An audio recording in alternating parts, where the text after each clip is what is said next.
Hi, I just wanted to talk a little bit about, I think I mentioned it previously, about this stop, start, carry on with alcohol.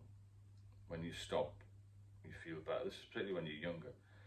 You feel better, you leave it for a few months and you start again, which I did a few times.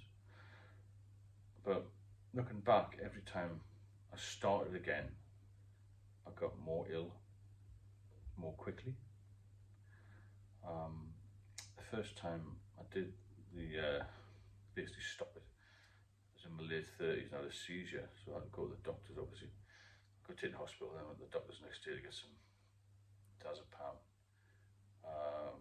which I used to use for a 7-day period. It was quite well controlled, and it's basically, it calms you down, it makes the brain calm, and it's basically like alcohol in tablet form in a way. So I did that a few times, and then had this 8-year period off, and I went back to the doctors hoping to get this diazepam again. That was in 2014, and they wouldn't give me it. So I tried 2 different GPs, still wouldn't give me it. I couldn't get it anywhere, so I was desperate for it. I knew that was the only thing that would keep me off, and I was so frightened that I was going to have another seizure. I started to just drinking more and more, and then I got some of the internet, which is a bad thing to do obviously, and I drank as well as taking diazepam, which obviously had double the effect, I suppose. In the end, I went to the GP and said, look, this is what I've been doing. You've got to be honest with these people, because they can't diagnose you if you're not. If you're drinking 20 pints, tell them you're drinking 20 pints. So he put me on some prescription diazepam, but I still kept drinking. But I went back to him and, told him I was feeling better, which was a total lie, obviously. I knew I was getting myself into a bit of a mess, so I continued to drink from 2014 to 2019. Over that time, a few of my drinking pals noticed my health deteriorating. Really, I was becoming much thinner in the body, lost a lot of muscle, but this huge stomach, which was something I'd never had before. It was more than a beer belly, because it became quite problematic. It was quite hard to touch, and also got a hernia, an umbilical hernia. It was just small at the time. Anyway, it went from day 1 to day 2 and so on, as you do, trying to feel better. Every time you go to bed, you think tomorrow's going to be a better day, but it got worse. So I got to the point where I was getting a taxi from my flat to the pub. It was only about half a mile away, and again, people were noticing I was becoming more frail and had this huge stomach, and this hernia got bigger and bigger and bigger. So one of the guys persuaded me eventually to get to hospital. So the next day I woke up, strangely enough, I had a couple of cans of Stella just to get me out of bed, really, at around 9:99. But I packed a small bag because I thought they were going to keep me in. I knew there was something seriously wrong. And the ambulance crew turned up on a blue light, and I heard the paramedic say, his pal, this guy's ill, really ill. We better get him there double quick.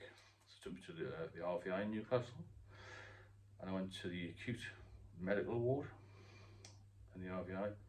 Obviously I was scared out of my wits, as you would be, and I didn't know what was going on. So they took me to the ward and did a lot of assessments, this sort of thing. And I was told I had, at that time, a liver problem due to excessive alcohol, obviously.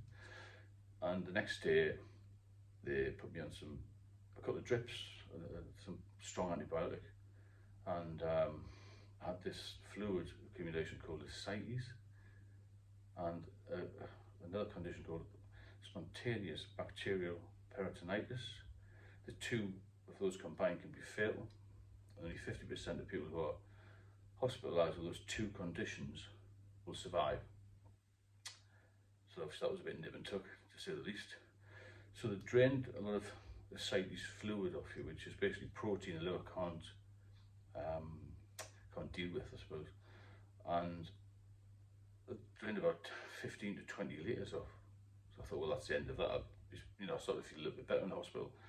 Had a few of my friends come over, and they said, "Oh, you're looking a little bit better." Stayed in there for about a week and a half. That was in mid-October 2019.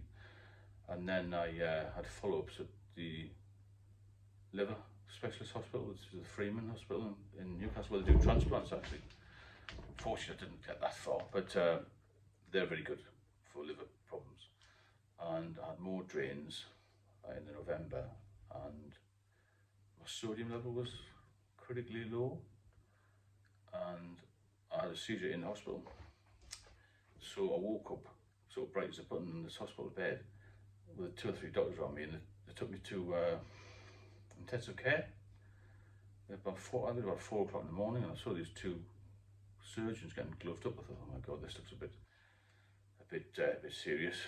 So I put this huge needle down through my neck, right inside. It was about 12 to 14 inches long, like a knitting needle, slightly thinner. And they managed to get my sodium level up a little bit, because it was down to critical level. If it had gone any lower, apparently I would have gone into a coma. That takes us to November 2019. Did 2 or 3 weeks in the hospital, then I was discharged again. I wasn't drinking anything, obviously. And then in January, I was admitted again with this ascites fluid buildup. And when the doctor said, "Oh, you're very ill, we've got to really keep you in, got to keep a close eye on you in hospital." So I spent 6 weeks in different hospitals. January 2021, sorry, January 2020, that's right, 2020. And I got sort of institutionalized in the hospital then. But all the time I still had this hernia. I'm going to end this one here because it's going to be too long-winded. So I've taken you really up to 2019 blue lighted, then the ascites fluid, the spontaneous bacterial peritonitis, then the other hospitals, and then really very sick in January 2020, and I'll resume again tomorrow with a follow-up. It sounds grim and gruesome, but this is what happens to you if you don't stop. And you've got to stop, and you've got to get sober, and you have to stay sober, because if you keep going backwards and forwards with it, stop, start, then you will end up like me, or like some other unlucky people who aren't here anymore. So if you have any particular questions, please leave me a comment, and I shall speak to you all soon.